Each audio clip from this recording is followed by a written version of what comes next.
Halo geng, selamat pagi semuanya. Assalamualaikum warahmatullahi wabarakatuh. Kembali lagi di channel yang benar-benar top Marco Top. Nah, di video kita pagi hari ini gue akan bagikan kepada kalian bagaimana cara mengetahui semua periode yang ada di aset cryptocurrency. Caranya gampang banget. Kita ke videonya.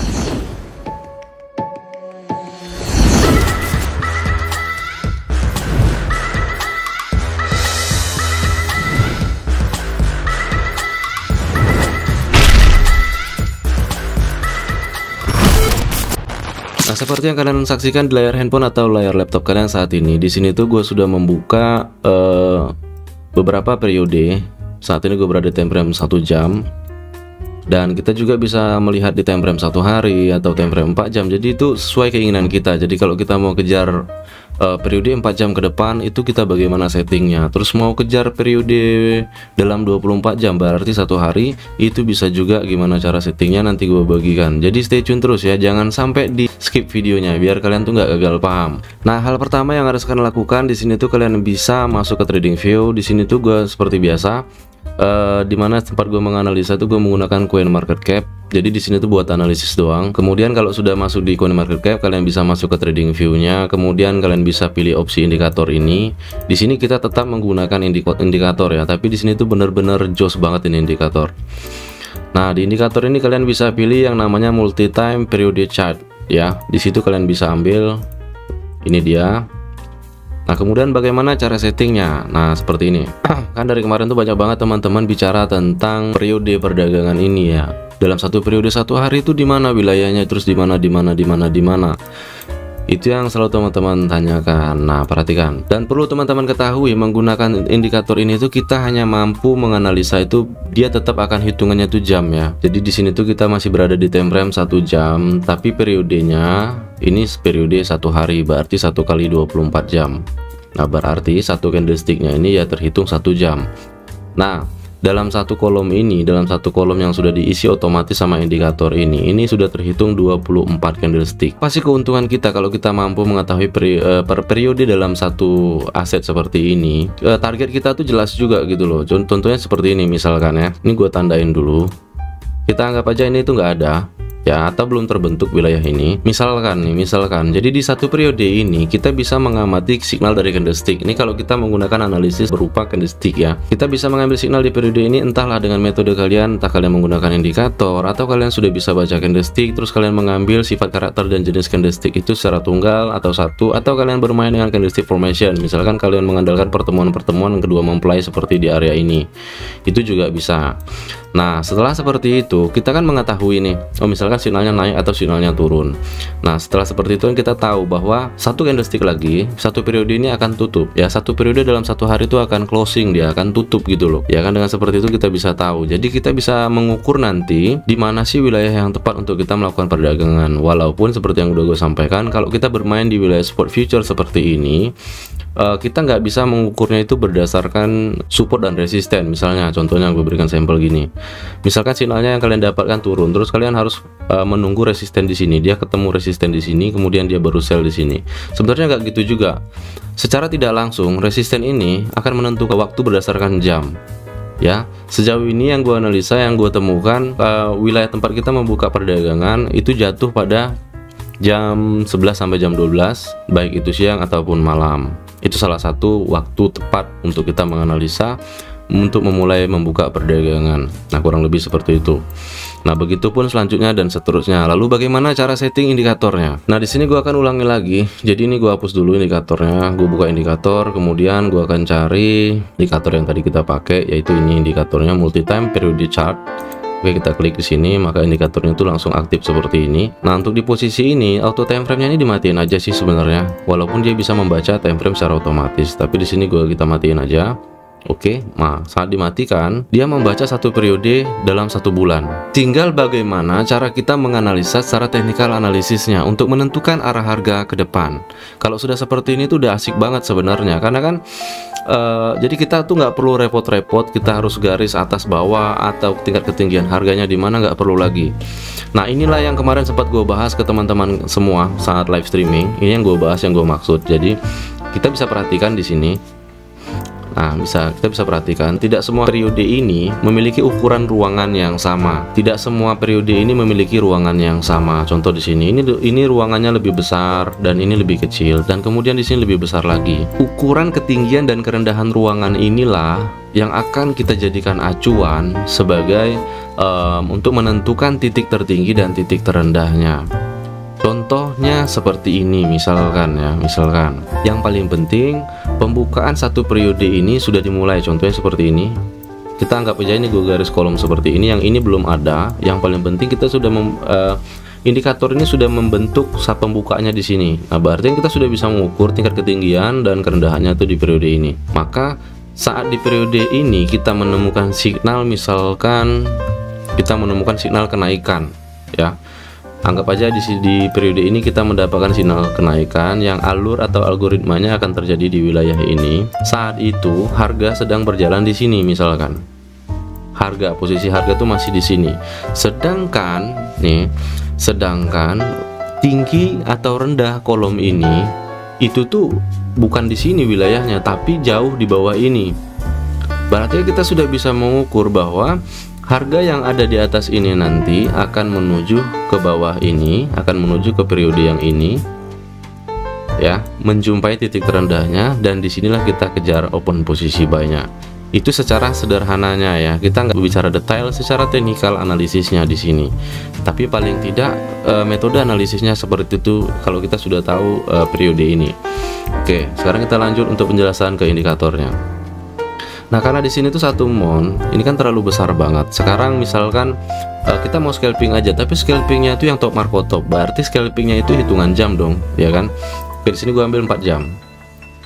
Oke. Kemudian di sini gua klik OK. Nah, kalau udah seperti ini, periode per 4 jam itu akan dideteksi langsung sama indikator ini. Ini yang enak banget ya. Dengan seperti ini tuh kita bisa mengetahui semua periode tanpa harus mencari tanggal, mencari waktu di jam berapa. Jadi gampang banget menganalisanya. Karena kan kalau kita menganalisa berdasarkan pola candlestick atau sifat karakter jenis daripada candlestick, kalau bermain di time frame kecil, jarak yang kita kejar tuh nggak bisa jauh gitu loh, ya. Contoh seperti yang sering gue sampaikan, kalau kita menganalisa harga itu di time frame 4 jam, maka kita tuh paling maksimal tuh kita dapat arah harga itu 16 jam. Ya paling mentok tuh sampai 24 jam, dan itu pun kita tetap harus stay di aset tersebut untuk mengamati gitu loh, ya. Nah, ini sudah terbentuk sempurna banget kalau udah seperti ini. Nah, maka kalau udah seperti ini kan simple nih contohnya. Ini kan adalah candlestick terakhir. Candlestick yang sedang berlangsung sekarang adalah candlestick terakhir di mana periode 4 jam ini akan close, ya, akan tutup. Berarti akan tutup satu periode dan dia akan membuka periode yang baru lagi. Pertanyaannya, tinggal kita menentukan di mana tempat menganalisa signal, di jam berapa, di waktu kapan tempat kita mengambil signal dari candlestick tunggal tadi yang gue sampaikan kemarin, ya. Jadi kurang lebih seperti itu. Karena di time frame 4 jam pun, di time frame 1 jam, time frame 4 jam sekalipun, yang kita kejar itu waktu ya, bukan pembukaan penutupan harga per periode ini, bukan pertemuan satu periode ini ya. Satu periode ini ketemu pembukaan periode ini. Nah, bukan ini wilayah tempat kita menganalisa signal dari candlestick tersebut. Salah, jangan di situ ya. Tetap di sini kita akan masuk ke time frame 4 jam seperti yang gue sampaikan. Untuk menganalisa arah harga dengan hitungan jam, maka kita menganalisanya di time frame 4 jam.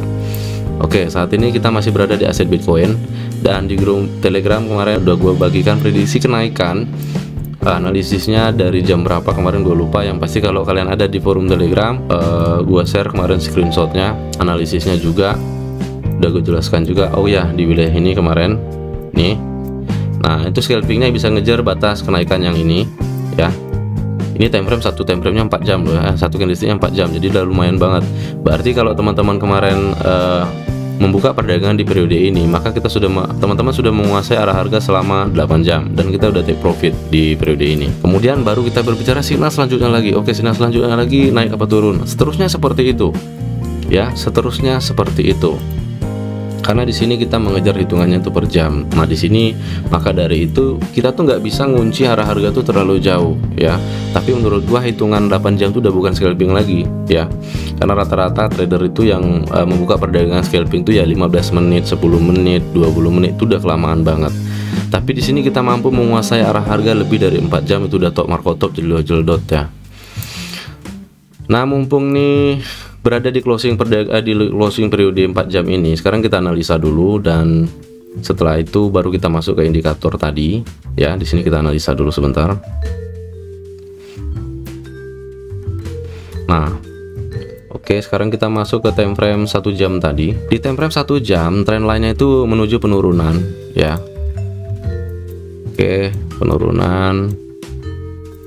Dan di time frame 4 jam tadi gue mendapatkan signal penurunan juga. Berarti kita berdasarkan hukum maupun perdagangan atau hukum membuka perdagangan, kalau kita dapat signal turun berarti kita tunggu kenaikannya ya.